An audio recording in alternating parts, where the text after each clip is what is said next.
점심에 찌개 사들고 가서 밥 차려주고 와. 남편이 말했습니다.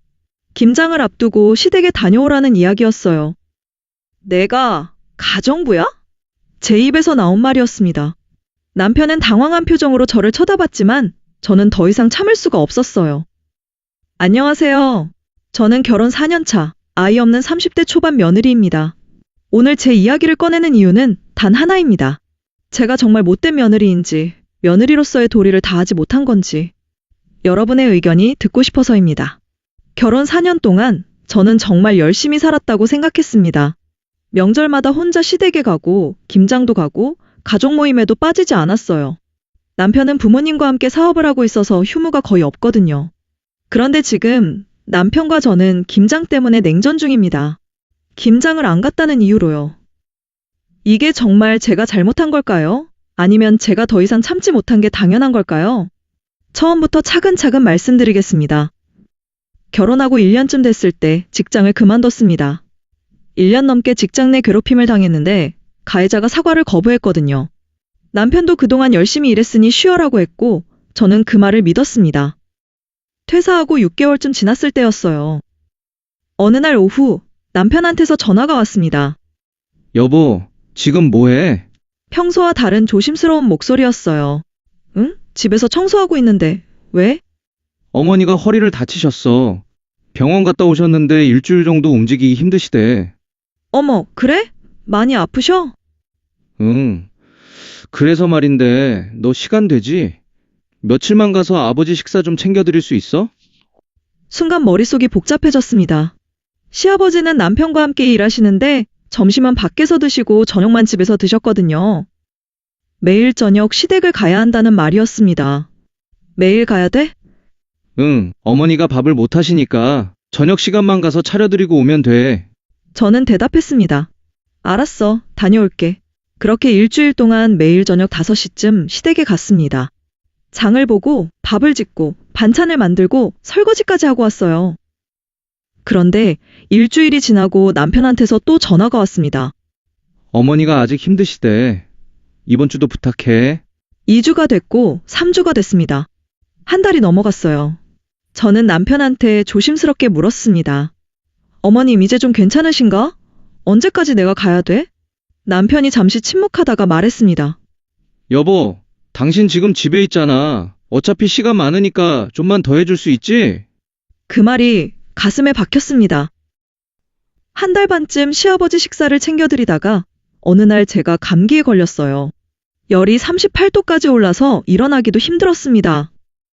남편한테 전화했습니다.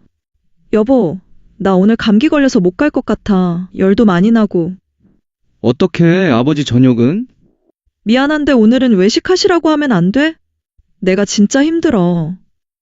남편이 한숨을 쉬었습니다. 알았어. 그럼 오늘은 내가 뭐 사다 드릴게. 저는 안도하며 침대에 누웠습니다.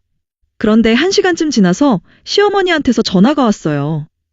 며느리야, 감기 걸렸다며? 네, 어머니, 죄송해요. 오늘은 정말 일어나기가 힘들어서. 아니, 그런 건 괜찮은데. 며느리야, 너 요즘 남편이랑 자주 싸우지? 갑작스러운 질문에 당황했습니다. 네? 아니에요. 왜요? 아들이 나한테 그러더라. 요즘 집에서 너랑 자주 다툰대. 네가 집에만 있으니까 우울해져서 그런가 보다 그래. 저는 아무 말도 할 수 없었습니다. 시어머니가 계속 말씀하셨어요. 며느리야, 엄마가 말하는 거 기분 나쁘게 듣지 말아라. 며느리로서의 도리라는 게 있잖아. 네가 지금 시간이 제일 많은 사람이잖아. 어머니가 아프면 며느리가 당연히 챙겨야 하는 거고. 일 안 하고 집에서 쉬는 것도 좋지만 그렇다고 며느리 역할까지 안 하면 안 되지. 안 그래? 전화를 끊고 나서 저는 이불을 뒤집어 쓰고 울었습니다. 38도 넘는 열이 나는데 제가 시댁에 못 간 게 며느리 도리를 안 한다는 게 됐습니다. 남편과 싸울 때마다 똑같은 말이 나왔습니다. 너가 일해. 그럼 다 괜찮아져. 모든 문제가 제가 일을 안 해서라는 거였어요. 제 서운함은, 제 마음은 아무 의미가 없었습니다. 저는 원래 우울증이 있었어요. 직장 괴롭힘 이후로 더 심해졌고 가끔은 집에서 조용히 쉬고 싶을 때가 있었습니다. 그런 날이면 남편은 밖에 좀 나가라고 했어요. 집에만 있으면 더 우울해진다면서요. 그 말이 잔소리처럼 느껴졌습니다. 결국 저는 다시 이력서를 넣기 시작했어요. 3교대 근무를 하는 곳에 지원했습니다. 그런데 연락이 계속 안 왔어요. 몇 달을 떨어지다가 하필이면 시어머니가 넘어져서 팔을 다치신 그 주에 합격 통보가 왔습니다. 면접을 보러 갈 때 남편한테 말했더니 남편이 시어머니한테 전화로 알렸나 봐요. 면접 보고 돌아오는 길에 시어머니한테서 전화가 왔습니다. 시어머니는 제게 물으셨어요. 일부러 집안일 도와주기 싫어서 지금 취업하는 거냐고. 엄마가 좀 낫고 하면 안 됐냐고요. 저는 황급히 설명했습니다.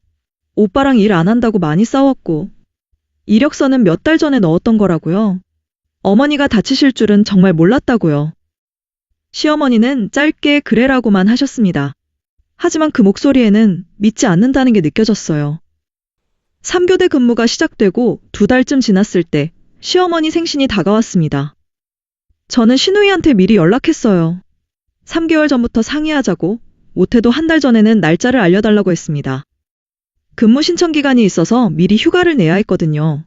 그런데 시누이는 계속 날짜가 안 정해졌다고 했어요. 남편한테도 물어봤지만 남편도 모른다고만 했습니다. 결국 근무 신청 기간이 지나가 버렸고 저는 시어머니 생신날에 야간 근무가 잡혔습니다. 남편이 시어머니한테 제가 참석 못한다고 말씀드렸나 봐요.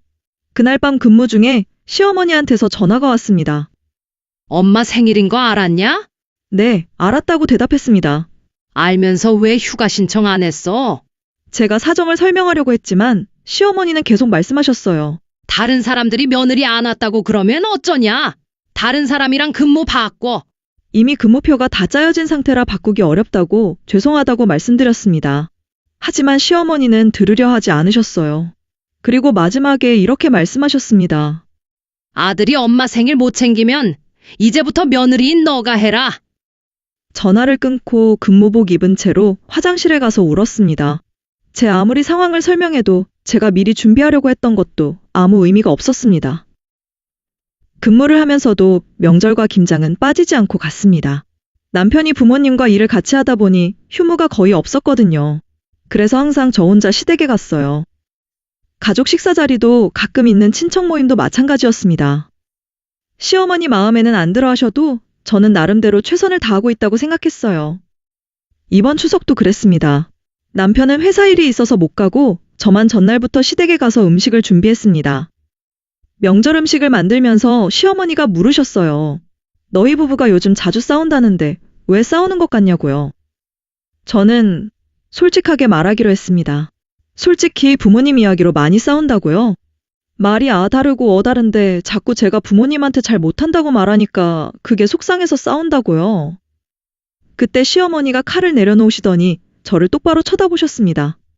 솔직히 말하면 너 며느리로서 못한다? 숨이 멎는 것 같았습니다. 출퇴근길 오며 가며 빵 한 조각이라도 사서 엄마 얼굴 보러 온 적 있냐? 제 출퇴근길이 시댁을 지나간다는 이유였습니다. 매번 들르지 않았다는 거였어요. 시어머니는 계속 말씀하셨습니다. 오빠가 친정에 못하면 너가 빵 2개 더 사서 친정에 너가 2배로 잘하면 되지. 왜 따지고 재냐? 저는 아무 말도 할 수 없었습니다.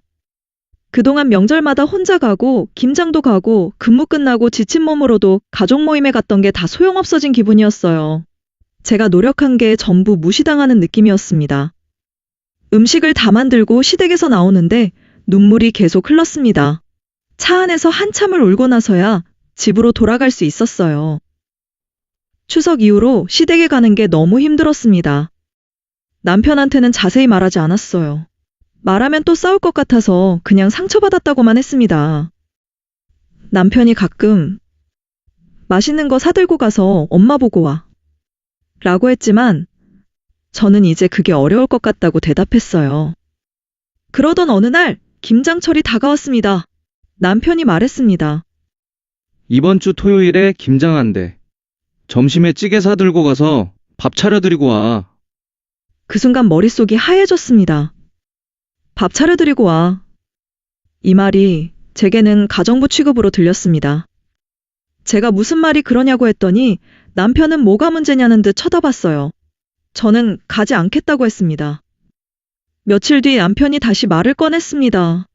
자기가 말을 잘못한 것 같다면서 일손이 모자란대요. 얼굴 비칠 겸 다녀올 수 있냐고 물었습니다. 저는 남편한테 지금까지 쌓여있던 이야기를 다 했습니다. 저번부터 그렇고 말을 너무 기분 나쁘게, 그리고 울면서 추석에 어머니가 하셨던 말씀을 전부 이야기했어요. 며느리로서 못한다는 말을 들었는데 그 이후로는 솔직히 잘하고 싶은 마음이 없어졌다고요. 억지로 할 수는 있지만 진심으로 하고 싶지는 않다고요. 남편이 그 정도일 줄은 몰랐다고 했습니다. 저는 이제 어느 정도는 남편이 이해했다고 생각했어요. 그런데 다음 날 남편이 또 김장 이야기를 꺼냈습니다. 저는 남편한테 확실하게 말했습니다. 도저히 남편 없이는 이제 안 가고 싶다고요. 어차피 제가 가도 듣는 이야기는 못한다는 말뿐이니까요. 남편 보고 김치 안 먹어도 되고 사 먹어도 되니까 못 가겠다고 했습니다. 결국 김장날 저는 가지 않았습니다. 남편이 혼자 갔다 왔는데 그 이후로 말도 없고 집에 늦게 들어오기 시작했어요. 삐진 것처럼 행동했습니다. 그 모습을 보면서 저는 생각했습니다. 4년 동안 제가 했던 게 뭐였을까요? 남편이 없어도 명절마다 혼자 가서 최선을 다했고 매번 김장도 빠짐없이 가고 밤늦게 퇴근해도 다음날 일찍 일어나서 또 시댁에 갔던 게 제가 일 안 하고 논다는 말을 듣지 않으려고 3교대 근무를 선택했던 게 그 모든 게 며느리로서 못한다는 한마디로 무너졌습니다. 저는 정말 못된 며느리일까요? 며느리로서의 도리를 다하지 못한 걸까요? 제가 김장에 가지 않은 게 잘못인가요? 남편 없이 혼자 시댁에 가는 게 힘들다고 말한 게 이기적인 건가요? 며느리로서 못한다는 말을 듣고도 웃으면서 더 잘해야 했을까요? 지금 남편은 냉전 중입니다. 제가 김장에 안 간 게 그렇게 큰 잘못인지 모르겠습니다. 저는 정말 며느리의 도리를 다하지 못한 걸까요? 여러분이라면 어떻게 하셨을까요? 댓글로 솔직한 의견 부탁드립니다.